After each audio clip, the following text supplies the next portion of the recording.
காட்டில் ஒரு தீக்கோழி வாழ்ந்து வந்தது. அது வேகமாக ஓடுவதில் மிகவும் திறமையானது. ஆனால் அதற்கு ஒரு வித்தியாசமான பழக்கம் இருந்தது. எந்த ஆபத்து வந்தாலும் தலையை மணலில் புதைத்து மறைந்துவிடும். ஒரு நாள் ஒரு வேட்டைக்காரன் காட்டுக்குள் வந்தான். அவன் காலடி சத்தம் கேட்டதும் தீக்கோழி வழக்கம்போல் தன் தலையை மணலில் புதைத்துக் கொண்டது.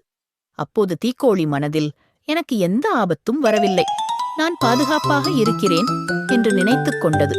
வேட்டைக்காரன் அருகில் வந்து, ஏதோ சத்தம் கேட்கிறதே என்று சுற்றி பார்த்தான். அப்போது அருகில் இருந்த மற்றொரு பறவையை பார்த்து அதையே வேட்டையாடிவிட்டு அங்கிருந்து சென்றான். சில நேரம் கழித்து தீக்கோழி தலையை வெளியே எடுத்து, பார்த்தாயா, எனக்கு எந்த ஆபத்தும் வரவில்லை, நான் சேஃப் என்று பெருமையாக நினைத்தது.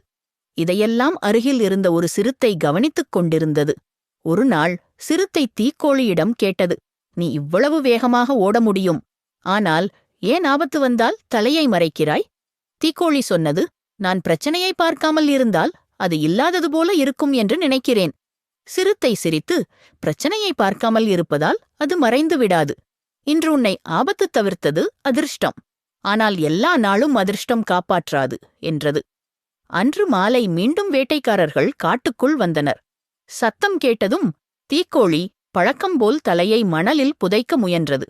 உடனே சிறுத்தை கத்தி, ஓடு, உன் திறமையை பயன்படுத்து, பிரச்சனையிலிருந்து மறையாதே என்றது.